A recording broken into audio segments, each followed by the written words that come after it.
Hello, Friday Harbor. It's so nice to be back.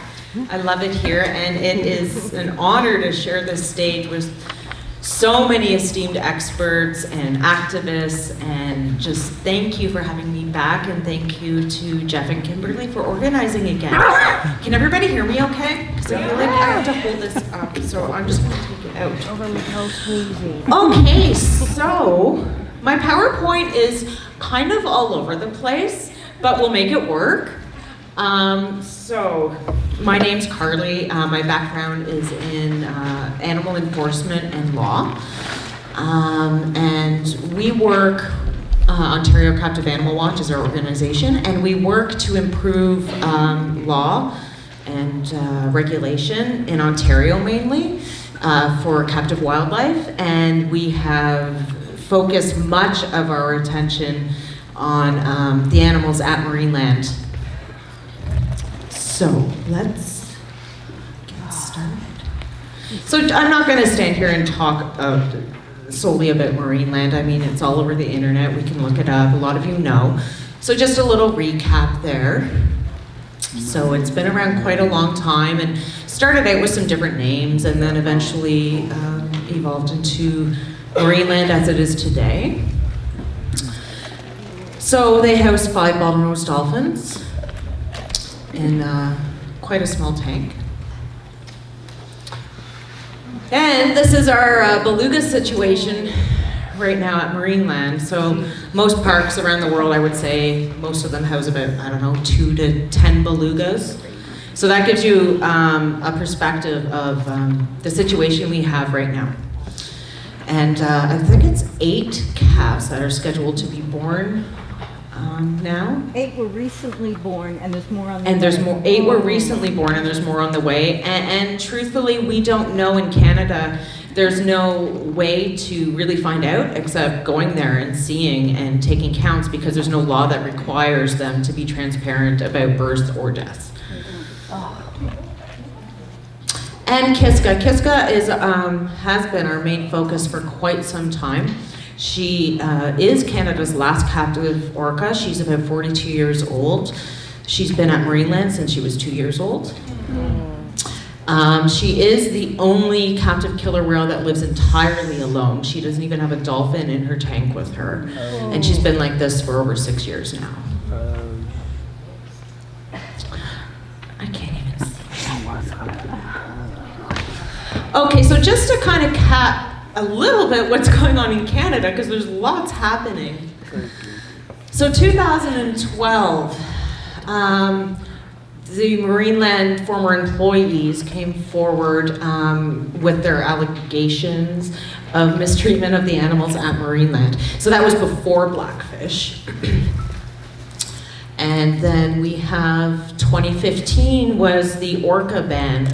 We put a lot of pressure on our Ontario government regarding Kiska. Many of you probably participated.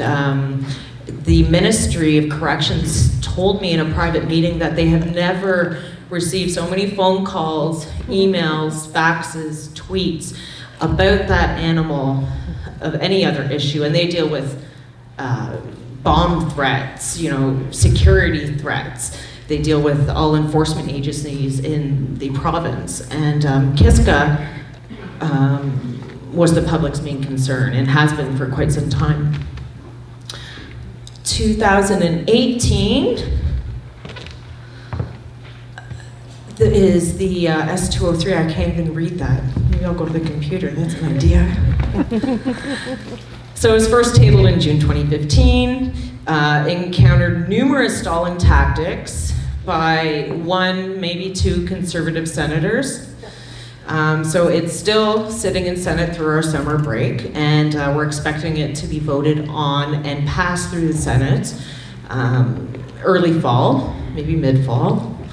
And then it will go to the House for basically a final vote, and hopefully it will pass through the House.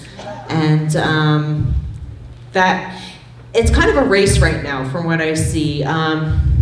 So the owner of Marineland has just recently passed away. He is the was the sole owner of marine land. So it's very different compared to places like SeaWorld, where it's very corporate. Marine land was owned by one man, and now he's gone. So this bill, S203, really we're talking about the animals at marine land, because in Canada, there's only 2 places that house cetaceans. One, Vancouver Aquarium, who is on the way out. Yes. Yeah. And the other being marine land. So with the death of John Holler, you know, there's a few things that could happen, and we just don't know at this point what could happen. One of the possibilities is that the park sold. And then the question comes, what do we do with 60 plus beluga whales and a lone orca and, you know, a bunch of pinnipeds and 35 bears, and it's a real mess. So if that park is sold, if that's, you know, one of the options here prior to S203 passing, then I don't believe that S203 will affect the animals at marine land. So we really need this bill to pass and get through the House. Yep. Yeah. So hopefully that's gonna happen.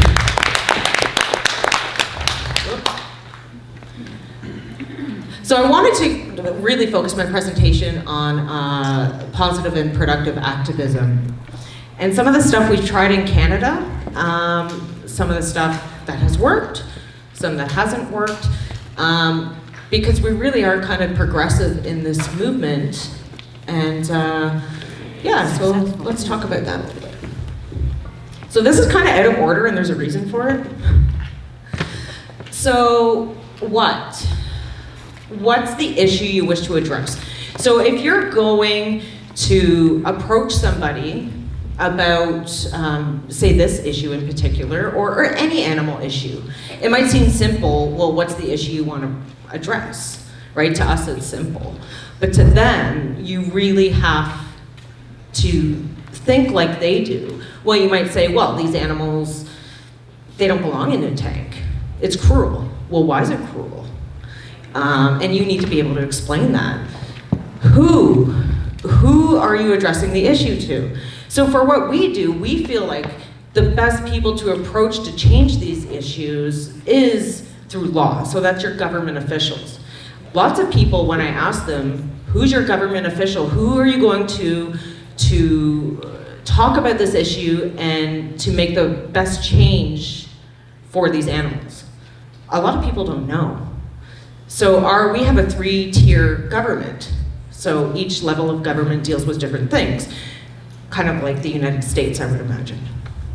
So you need to know, who are your representatives? Research them, find out their backgrounds, find out what they're sympathetic to, you know, maybe boost their ego a little, but you need to know these things to be able to fight for your passion. Why? Again, it might seem simple to you, but it may not be that simple to the person you're approaching. They might not know anything about this. I find a lot of times people assume everybody knows all these issues. They don't. They really don't. Be an expert on your own topic, and when I say that, I mean, and I've seen this, don't call yourself an expert, because you're not. But what I mean is, research as much as you can on this topic. Everything you need to know, ask questions. Don't be afraid to ask questions. That's all we do, is ask questions from experts. Naomi, Ingrid, Lori, that's all we do. And it might be probably a little bit annoying to them sometimes. But truth of that's how we learn. And, you know, ask questions from people that have been doing this longer than you. I find that a lot of activists think they know everything. And it's not the case. We don't know everything. We really don't. Trust me, we don't.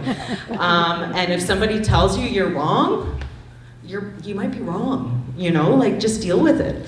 Swallow that pride, do a bit more research, read some white papers, it's a lot of work, but it really pays off in the end, because when you sit down with those people that have the power to make change, and you come across as professional, and you know what you're talking about, and you have scientific backup, it's gonna make you look so much more credible, and these people might just turn around and be like, you know what?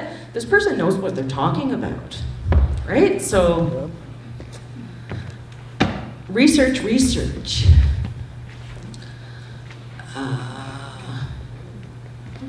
Protesting. So, we're not really a big protesting group, and we'll talk about that. We'll talk about that in a little bit. So I'll just leave that for now. Timing can be everything. So look at all the situations around you. Look at your government situation. Is it the right timing to do what you should be doing? For example, our orca ban. There's a little bit of guilt we feel about that because Kiska's our last one. We put so much pressure on them about Kiska, like I mentioned before, and through a brilliant move on their part, and I saw it coming, was they decided, and no one was asking them to ban orcas. Thank you, Hayes. None of us were saying, I want you to ban orcas in Ontario, because if we would be saying all cetaceans, yeah? What they did was to get Kiska, because this whale was like a stain on them. What they did was said, okay, we're gonna ban orcas, but we're not gonna include Kiska in the ban, and therefore Kiska goes away. We don't have to talk about Kiska anymore. And it kind of worked, because we were stuck in a corner like, wow, you banned orcas but left our only one here. And part of that is because of the property issue, and that is such a roadblock everywhere with these animals, is because they're considered property. And that's a huge roadblock, and if we could make it so they're not property somehow, that would open so many more doors. Petitions. So we just recently did a hand-signed petition, because our Ontario legislature is a little bit behind. We don't do online petitions, they have to be hand-signed. And we got about 4,000 hand-signed signatures for Kiska.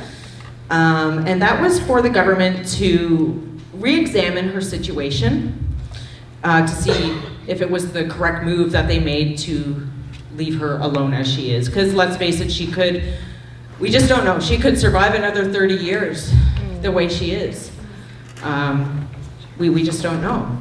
If Marineland sold, I can't imagine Kiska, after 40 years of being at Marineland, being picked up and taken to another tank with, whales she doesn't understand or know, I just can't imagine.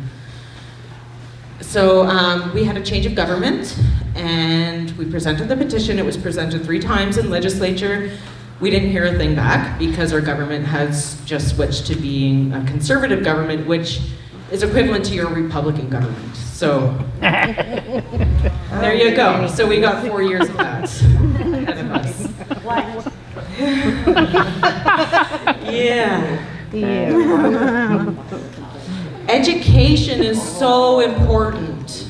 So important. So these are photos of some of the kids outside Marineland protesting, and that is some kids that Dora, who's on our board, is a teacher. She does lots of great stuff with kids, and this is them writing a letter to Kiska. It's really great. It gets them aware, and this is our future, right? This is who's going to carry the torch. So that's very important. And that's them again. Those are some of the samples of letters they wrote to Kiska. And there's our friend again, Mr. Einstein. So I put that up there because someone I work with used that in his presentation, and I thought it was excellent. And we'll talk about why. So these are pictures of people, I think it was from the 60s, maybe early 70s, protesting outside SeaWorld or Miami Sea Aquarium, I believe. I think it was Seattle. When they moved. Okay. Seattle? Yeah, Seattle Marine. 64, okay. There we go.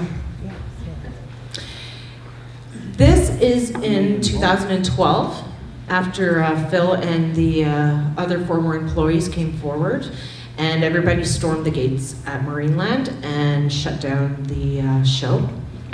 Yay!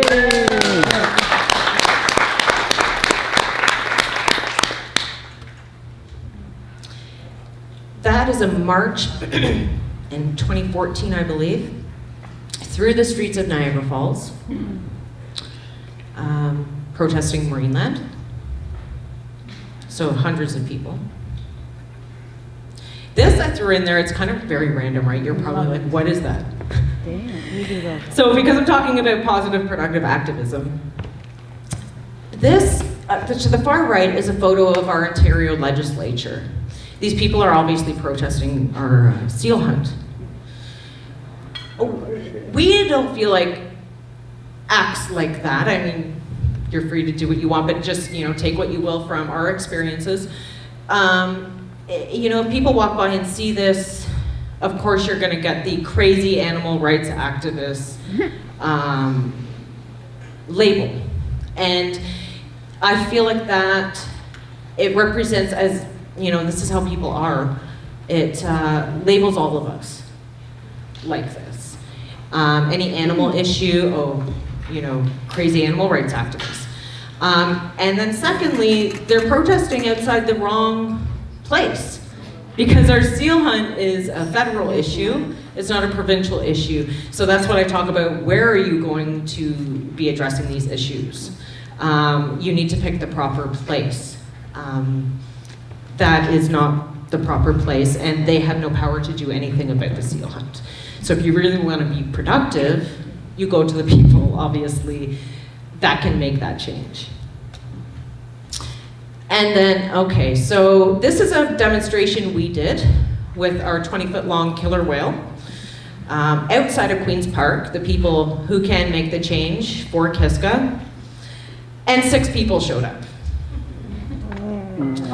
So when I go back to the Marineland photos, which is necessary, the protests there are necessary, I kind of sit back and think, we're trying to address the people that can actually change. Like, Marineland's not listening to you.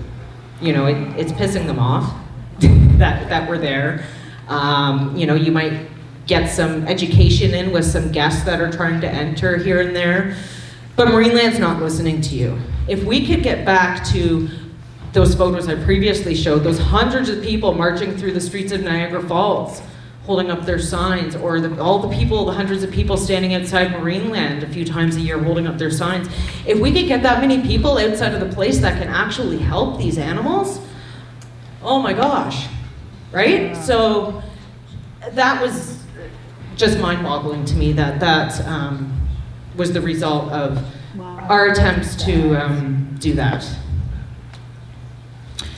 Ego. Oh yeah. So, again, Albert Einstein, he's awesome, right? Ego. I don't know why. I don't know why, I've kind of been involved with a few different, like Indigenous rights I've been involved with, and women's rights, stuff like that. Never in my life have I encountered ego with some animal rights activists, and I don't understand why.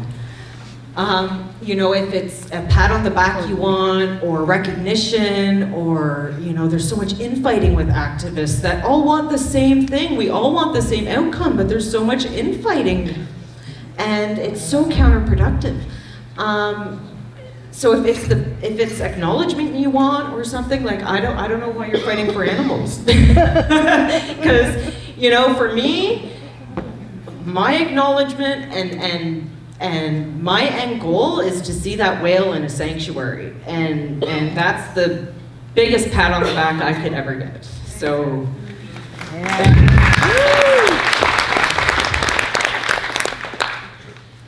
and that's just another quote I threw in there. I mean, we all have an ego. I have an ego, otherwise I wouldn't be able to stand here and talk to you. But I think it needs to be a little bit simmered down. I think a lot of people get angry, and rightfully so, but you need to think about what you're doing, who you're saying it to, and because it's very counterproductive otherwise. Strategy is so important. Like all those other questions I said before, you really have to have a strategy and think about it. You have to think about, the opposite side. What are they thinking?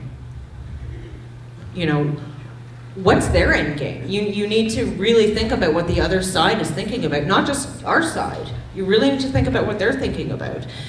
Because once you understand that, that's how you're gonna win.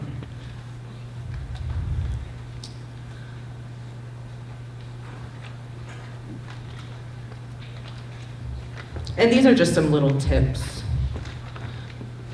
So be honest with yourself. Know your strengths and weaknesses. I suck at leafletting. I can't just approach random people and start. I can't do it. But there's somebody on our board that can. Dora can do that. I can't do it, and I know that. I know what I'm good at. I know what I'm not good at. And don't do something you're not good at, especially when you're approaching people that can make that change. Don't go into a meeting and start talking about things that might be untrue, might not be doable, might just be totally out of touch with reality. Don't do it, because then when somebody else goes in to talk to these people, they're going to have the impression of the first person, right? So leave those types of things to the people that know they can do it. Again, put yourself in your opponent's shoes. Ask questions, we talked about that. Research. I can't even tell you how many nights I've stayed awake just reading. It's crazy. Take a break. Yeah, do that, because I've had to do that many times, and people have said to me, you need to take a break, and I wouldn't, and it was not a good end result. So take a break when you need to, definitely. It'll only make you stronger. These just popped up. So recently, this is part of some counterproductive things that I wanted to talk about. Recently, the owner of Marineland passed away, John Holler. I was away on vacation for 2 days when that happened. And I was on my way home, and my phone just blew up with all these comments, and I'm seeing Diane, the other admin on our group, blocking things, and I'm driving, and I'm like, so what is happening? So I pulled over and I looked. These are the types of things I'm seeing on my Facebook page from people telling me that they're on side, they hate Marineland, and they want the same outcome as me. Now, historically, Marineland has said in almost every single public statement, this is a result of radical animal rights activists. Well, these comments, I'm looking at them and I'm going, Marineland, you're right. When I was screenshotting these to put in my presentation, it made me sick watching this from people on side, because it is so counterproductive. And don't think for a second that these places aren't looking at, I know Marineland does, don't think these places aren't looking at Facebook pages and seeing your comments. And strategy. I see a lot of people talking about strategy on public forums and stuff, what they're going to be doing. You never let your opponent know where you're going to strike, right? It's kind of just like a war. If I can use that analogy, you're not going to let the other side know, hey, we're going to be over here, going to attack you at this time. Be ready. Keep those things secret. These are other things that I have found. And to us, you know, it's, yeah, like to us, it's kind of humorous a little bit, right? But Okay, the one on the left. I love the one on the left. yeah. But she has a point. So yeah, I was getting harassing phone calls from activists apparently on our side, and I made a public statement on our Facebook page asking people not to do this, and the result was mostly positive, but it was just an awful few days. Okay, so then that's just an article. That was supposed to be before those screenshots to kind of give you a warning that was happening, but that didn't happen. And coming to an end here. So,